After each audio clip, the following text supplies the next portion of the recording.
Welcome to S.O.L.I.D, Stories of Life, Inspiration, and Determination. It's a Leadership San Juan project. Through stories shared about everyday heroes in our community, our team identified a critical need to normalize mental health discussions, break down stigma, and highlight stories of resilience in Northwest New Mexico, where resources here can be limited. These stories remind us that there's strength in our stories, and today we're honored to share another journey of courage, perseverance, and hope. I'm Scott Micklin. I'm an alumni of Leadership San Juan and the general manager of KSJE, the campus radio station here at San Juan College. I'm honored to be here with a member of the class of 2025 of Leadership San Juan this year. Brigitte Pramatisari is here with us today. Hi everyone, my name is Brigitte and I'm with the Leadership San Juan class of 25. I'm originally from Indonesia. I was born and raised in Indonesia, and I moved to the United States, and I make my home base here in San Juan County starts in 2012. And sitting right next to me today is Lieutenant Christopher Rockwell. Nice to be here. Thank you guys very much. So I first met Chris through the Leadership San Juan. And then let me tell you, his journey is nothing short of incredible. Growing up in California, he faced tough challenges early on and battled addiction. But through a powerful faith journey, he completely turned his life around. So his story for me and for us as a team is a journey of resilience, transformation, and hope. Wonderful. Thank you. And thank you, Lieutenant Rockwell, for being here with us. Absolutely. You're with welcome. The Salvation Army here in San Juan County. I guess get us started, if you would, by talking a bit about your story of how you got to San Juan County. Well, it's quite a journey, and resilience is definitely a good word. Originally, growing up in California, I came from a broken home. My father was a functional alcoholic. My mother was an insurance administrator for Trans-Western Insurance and then Blue Cross. And she was a no-nonsense lady. And basically what happened was in our household, it became very dark and troublesome because of my dad's alcoholism and my mom threatening to leave him if he didn't do anything about that. And she followed through on that. And I can remember that as vividly as yesterday. It was 40 years ago. It was March 9th, 1985. And I was 9 years old. And it still sticks with me. But the thing what happened is it divided families because I have a younger brother who's 20 months younger than me. And he wound up living with my mom or being with my mom. He was with my dad somewhat, but more with my mom. And I stayed with my father. And with my dad, I became a caretaker at that young of an age. So kids at that young of an age should be running around having a good time, not really thinking anything beyond what their schoolwork is. And I became codependent to him, trying to fix him, trying to, heal him, whatever I could. And it never worked. Well, long story short, in 1993, he passed away, and I was 17 years old. And I always said that I was never going to become like my dad. I said, that's never going to happen to me. And I did well in high school, and then going into college, I lived at Cal Poly Pomona, and I got a bachelor's degree in telecommunications and minor in business management.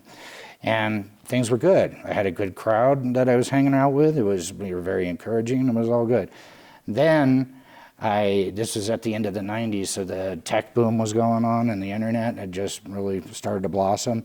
So I moved up to the San Francisco area. And my mom was originally from there, so I had my maternal family was, for the most part, there. And I was all alone.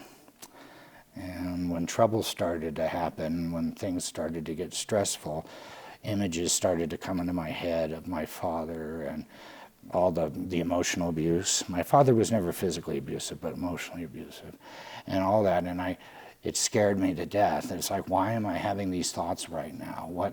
What's going on? So I went to a psychiatrist, and they put me on some medicine.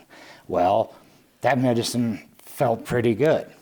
And I was like, hey, this seems to be good. My mind's a little bit altered and I'm not thinking about these things. So that led to abuse because I had family members who were abusing marijuana. I had people that I lived with up there in Fremont that were abusing methamphetamine.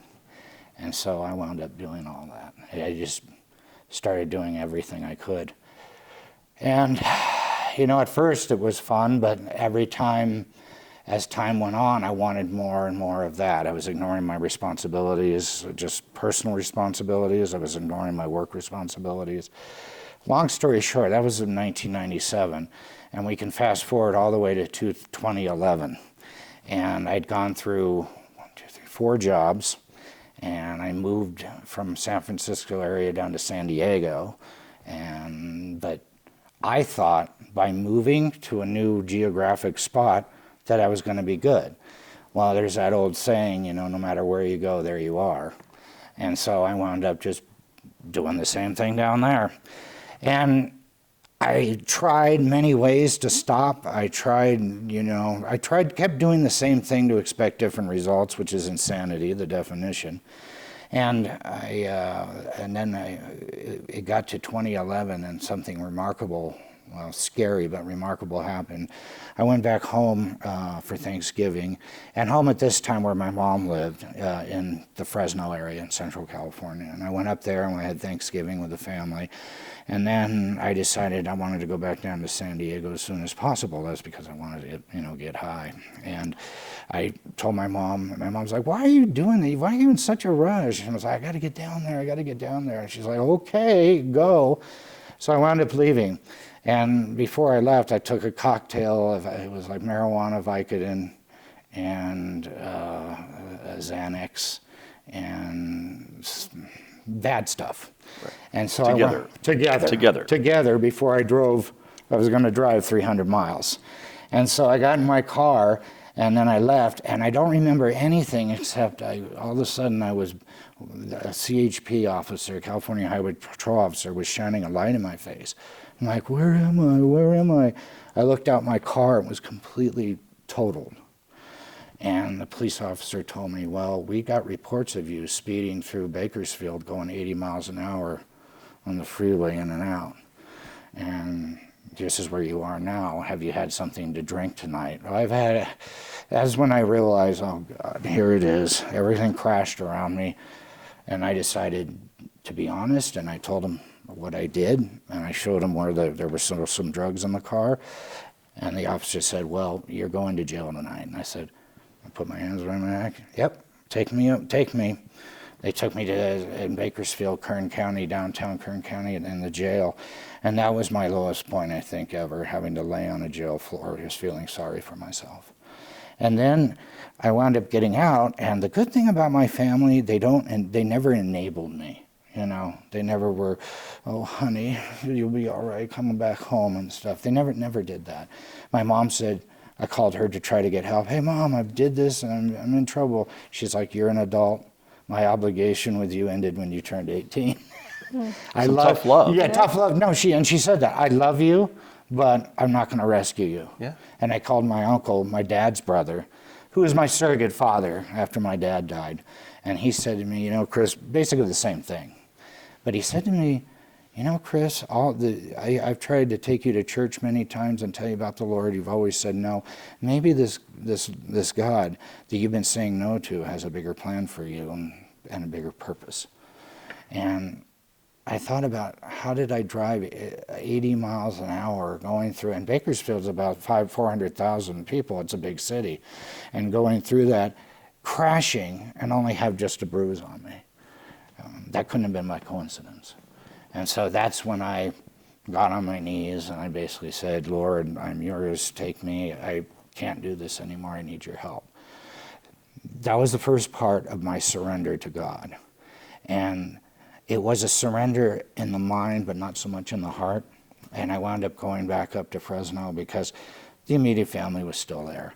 And I went into a program, and it was a good program, but it was was Pentecostal. And so I being from a Catholic background, people going, "Whoa," and speaking in tongues and doing all that, I was like, whoa, what's this? And bottom line is it got me to believe again, but I didn't understand what it means to be in a relationship. So I got out of that program, stayed in Fresno, got a job, and I wound up, people that I was with, they were drinking, and I wound up, well, I can drink with these guys, and not gonna be so bad, and wound up drinking. And the next thing I know, I felt, oh, my anxiety is high, I think I need some medicine for that, you know? So I went over to the doctor, and they gave me the prescriptions, and bim, bam, boom, boom, boom, I'm right back in the same mess. And I basically went off the wheels again, and my uncle told me he was done with me. They've had enough. You can do what you want. You want to kill yourself, go for it. But then he said, but if you want to live, come see me. And I didn't want to do that. My pride was in the way. And then I wound up going, oh God, here I am again. And how old are you at this point? So at this point, this was in 2014, so I was 38 years old. Okay. And that's when I had to swallow my pride. I knew it. There was not, you know, here we are again, and I couldn't continue. So then I called my uncle, and he told me about the Salvation Army and the Salvation Army program, the rehabilitation program. And he said, well, you're still in Southern California. You can do it there if you want. And it's like, no, I think it'd be best to do it where families are around to support and encourage me. So I wound up going into the Salvation Army program. And what I did, and it took a little bit, but what I did was, you know, I'm not going to make any plans about my future. I'm not going to do that. I'm just going to see where Jesus takes me. And it was New Year's 2015, and I had a vision in my mind. It came up, it was clear as day as I was dreaming of being a Salvation Army officer. And I went and told the commanders there and the chaplain, and they put me in touch with the Fresno Corps officers, the captains Dwayne and Debbie Brazil, and they came and talked to me. And basically they said, they didn't tell me this is what you got to do. It was like, this is what we have, and you're welcome to participate. Which was a way of saying, if you're serious about this, you're going to do everything. And that's what I wanted to do. Mm-hmm. That was the drive. But one incredible thing, too, that confirmed that I was on this path, that this is indeed where I was going to be. My uncle told me, he's like, I called him one day and I told him about this. He was elated, of course. And he said, hey, Chris, do you know about the social services office for the Salvation Army downtown Fresno? And I said, no. I want you to go over there, and then you can give me a call. I went over to that building, and it said the Leon H. Bessie M. Rockwell building of the Salvation Army Social Services. Those are my great-grandparents. Really? And yeah, and I never knew. Oh, that was like, whoa, I didn't even know that. So I went to call my uncle, and he says, our family has been giving and helping the Salvation Army for many years. My grandfather, actually, before he died, he went to the officer to talk about God because he had a lot of guilt worked up. And I believe he forgave himself and he repented right there before he passed away. Again, I didn't know this. And so, I mean, could there be better confirmation than that, right? Right. And it's like, whoa, and so it blew me away. So what I did is immediately I just started doing, after I got done with the rehabilitation program, I went and I did what's called aftercare, where I lived in a sober living house and remained connected. And then I started working over at the Corps. I volunteered for about 8 months, and then they hired me. And it was a journey from 2015 to 2019. And the officers I originally had, they left, went up to Modesto, north of Fresno, about an hour and a half.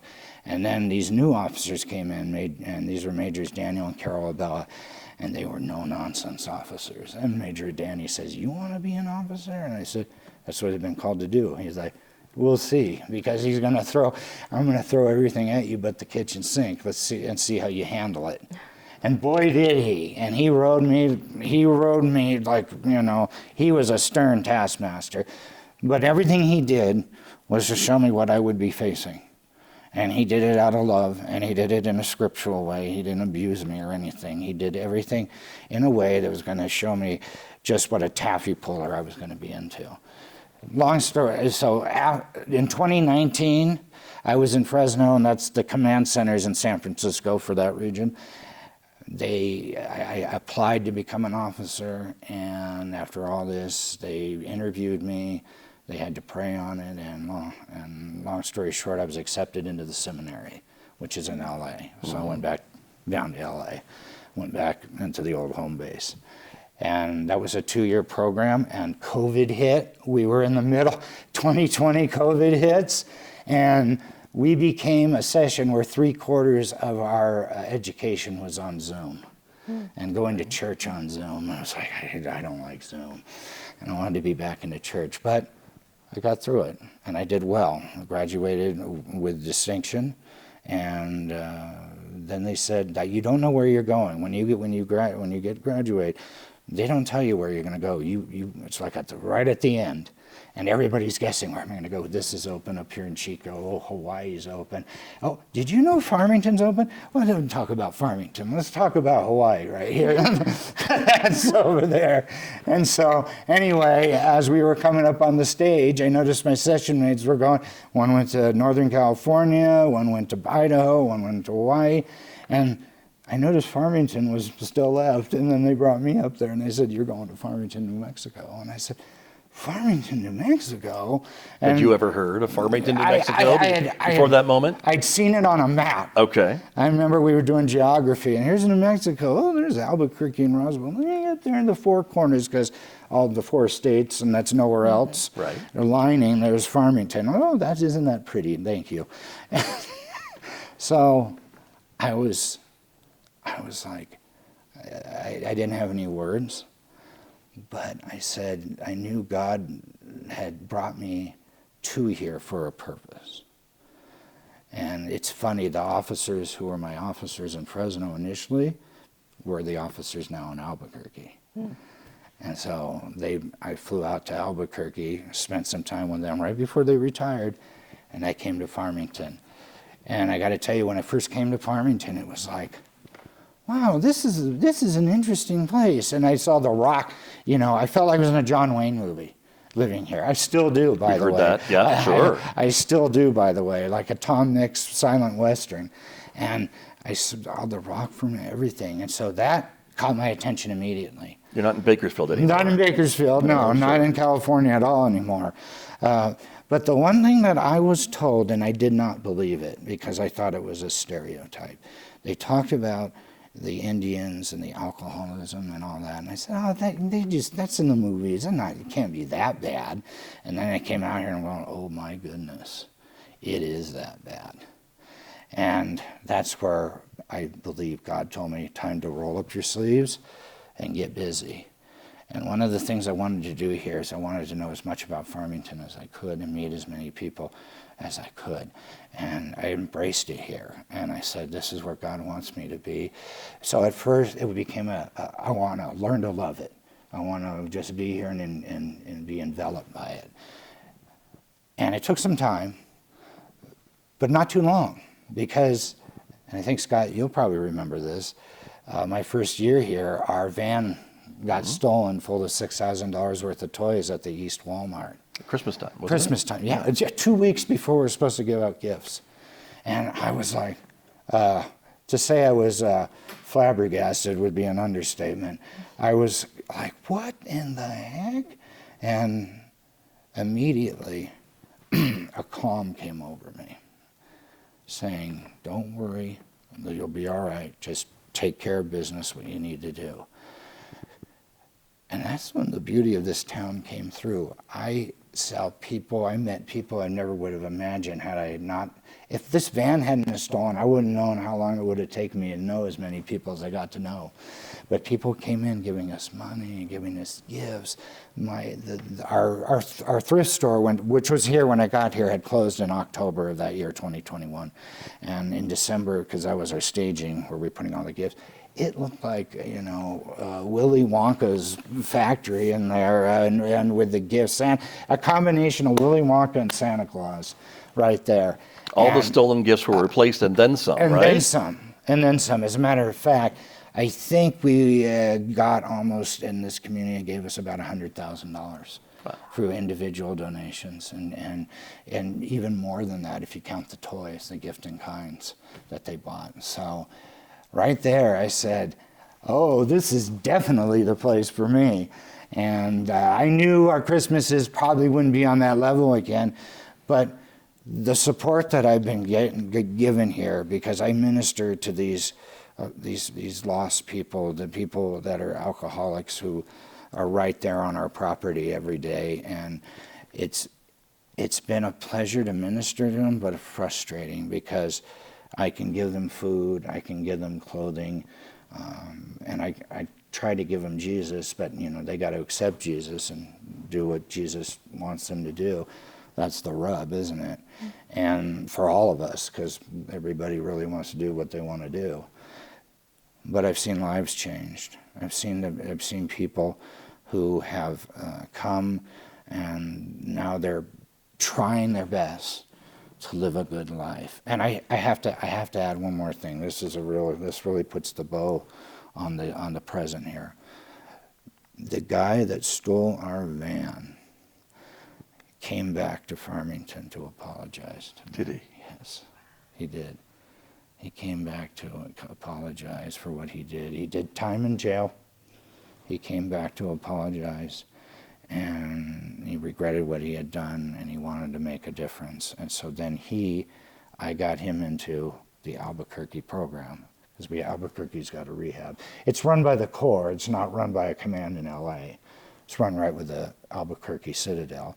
But he went in there, he excelled at everything he did, and after he did all his program exceptionally, he came back, started worshiping with us at church.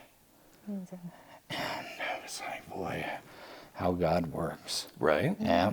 And he wound up moving. His mother lives in Edgewood, so he wound up moving over to Edgewood, but he stays in touch, and he's doing very well.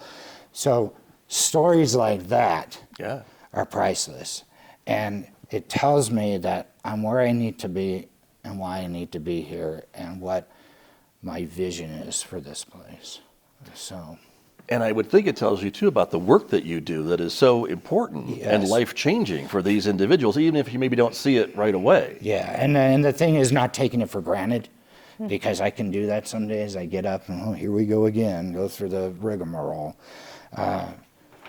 What I try to do and assert myself to doing is getting up and thanking Jesus for another day, and thanking Jesus that I'm in Farmington to do his work.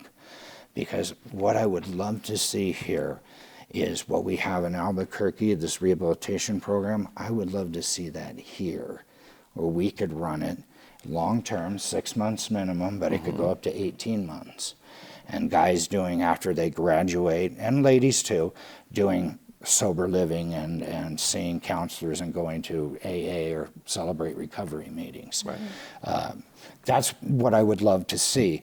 But even let's say we don't do it and somebody else does, then I want to partner with them and be as involved as possible. Because what these gentlemen really need when they go into these situations and they decide to go into a program is, I can't express enough the value of family support.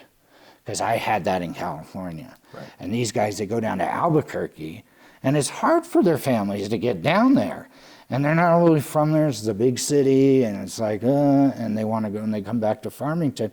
But having a place when they come back to Farmington that's safe, that they're welcome at, and they don't go back to the old neighborhood. Because a lot of these guys, I'll minister them, they'll thank Jesus, we'll give them stuff, but they go right back in the streets. And they relapse because it's like there's another good old saying I always was told, if you hang around the barber shop long enough, you're going to get a haircut. And so they get their haircut.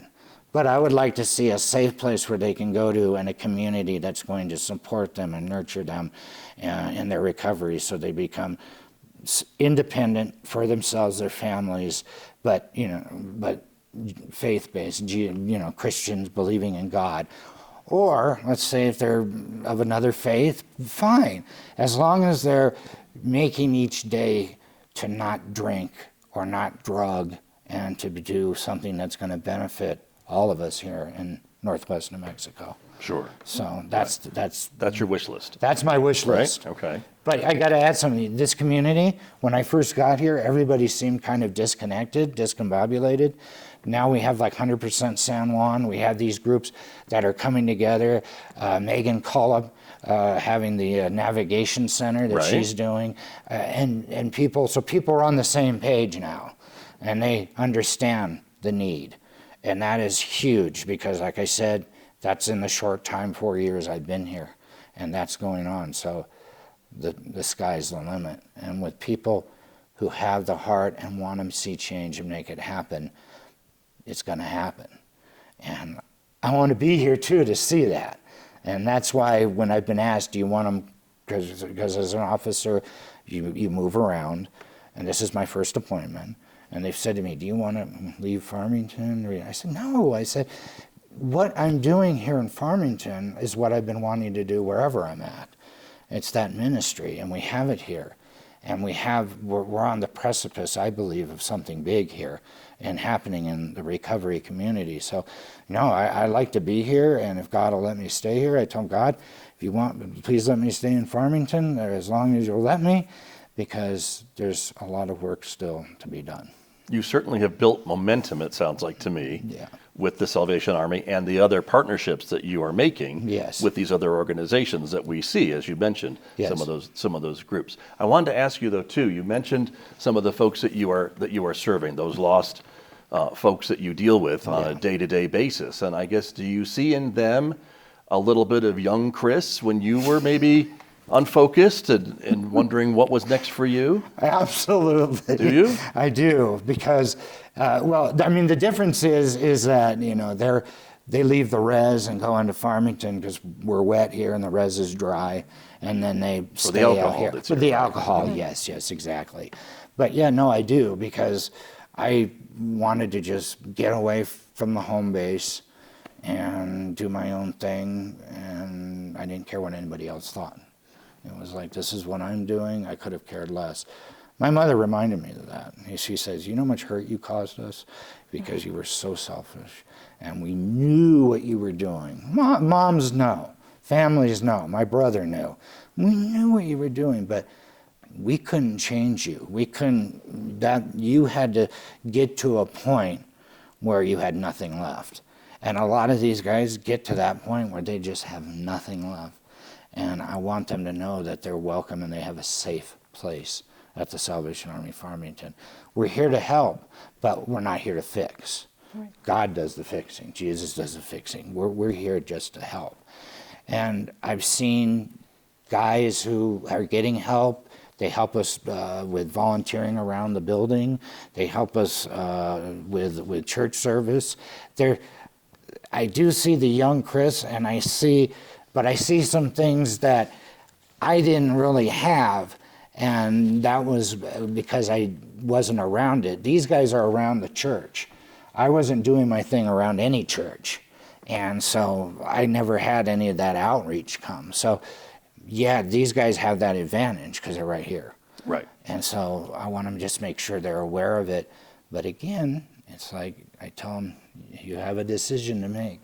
Every day we're one decision away. We're one decision from losing it all, and we're always one decision keeping it all. Well, that's all of us, right? Yeah. All of us. That's every one of us. And with your insights, though, does that help, I think, you to see some of that in these other folks from your background, having that insight, I guess, to know that it's up to them to get to that point, I guess, to make that decision, and you can't force that, I guess, right? No, but it challenges my character defect because caretaking for my dad, I became very codependent. And there are times with these guys there's like this line that I don't want to cross, because if I do, then I'm trying to fix them. And so I reach out and we do what we can, and it's like the frustration can be that and I said this earlier when we were talking before we started today, a lot of these guys who we are trying to help vandalize our property. The same guys. Same, yeah. Same people. Same people. Not, but they're not in their right mind. I have to be reminded of that. These guys are 3 sheets to the wind, and I have compassion for it, but I'm not going to allow them to, I don't want them to stay there. It's like, if you continue to do this, then my boundary is that I can't let you into, I can't help you in the building because you're just trying to take advantage of situations. That's hard too, because I don't want to ever say, get out of here. But what I tell them is, when you change your mind, when you have a change of heart, come knock on my door. So I don't ever just say, I don't banish them like Emperor Augustus from my kingdom. I always leave that access for them. And that door is open, I would think. Yes. All the time. Yeah, it's open all the time. Yeah. And that's what I think about, what I needed back when I was in their place. And the Salvation Army had that open door for me. And I screwed up one time in there, and they almost kicked me out. I didn't mention that before, but that almost happened. But that, when I realized just how close I was to losing it all, that was where I really was like, that's not going to happen. Yeah. I have a question for you. Yes. Yes. So when you were shown by God the reality of this area about addiction, alcoholism, did you have a slight doubt or hesitation in your heart that, can I actually serve here, or change? Well, knowing that you have a background, were you afraid a little bit that you're going to get pulled to that situation? I would be, if I didn't say that I was nervous, and trepidation, I'd be lying, as I was. I came here going, oh my gosh, I just saw the task and how big it was, and it's cultural, and it's generational. But God told me, because I talked to him, and he said to me, put on my heart, saying, one soul at a time, if needed, one soul. If you're being intentional, if you're doing what I need you to do, then I'll take care of the rest. You just got to be determined. You've got to be focused, and you've got to be, living in a relationship with me, so you can help me, and I can help you. And that's what it is. And I want to share that with these guys. And even though we haven't solved the problem, we're making a difference over there on Broadway and Locke. We're making it, we've seen people who come back, and they come up to me, they hug me, and they're saying, I just thank you because I have hope. I love, oh God, that melts my heart. I thank you, I have hope. So I went from being a narcotics dealer to a hope dealer. Oh, that's what I am now. That's great. And so that's the opportunity that is here. And it's a huge opportunity, and it continues. But like I was just saying to Scott, more people are dialed in to what I want my vision is, or what I have a vision for this place being, of having that resource. And then also, not just that, going out to the community themselves.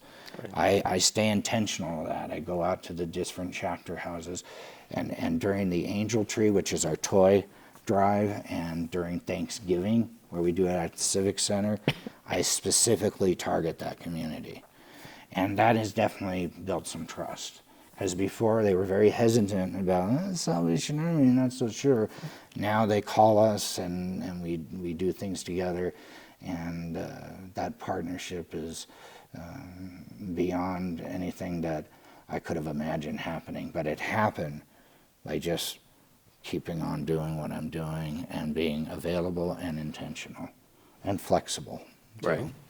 One soul at a time. One soul at a time. That's it. That's it. Amazing. And your momentum that Yep. we can see. Yep. And keep it going. Right. And bring in everybody. I tell everybody, if you can help us in any way, and we can help you in any way, let's do this, because partnerships are what matters. And that's what's going on here, is there's partnerships for the good of the people of this county, whether they're addicted or not, but for the betterment of Northwest New Mexico, and I'm glad to be a part of that. It's a special honor and a privilege. Well, we're glad that you're here. Yes, thank you. Staying here. Yes, thank you. Thank you very much. Brigitte, thank you very much Thank you, as Scott. well. Yes. And Lieutenant Christopher Rockwell with the Salvation Army, we appreciate you sharing your story with us today. Thank you, Scott. Thank you, Brigitte. It's You're wonderful to welcome. be here, and keep up the good work. And thank you so very much for the opportunity. Right back at you. Yes, sir. Thank you very much. And thank you for joining us on S.O.L.I.D. Today's story, just one of the many that Leadership San Juan is fostering to bring awareness, support, and healing to our communities. Now, if today's story resonated with you, we encourage you to continue the conversation, to seek support and uplift others. And remember, there is strength in our stories. Amen. Stay connected, stay inspired, and we'll all see you next time.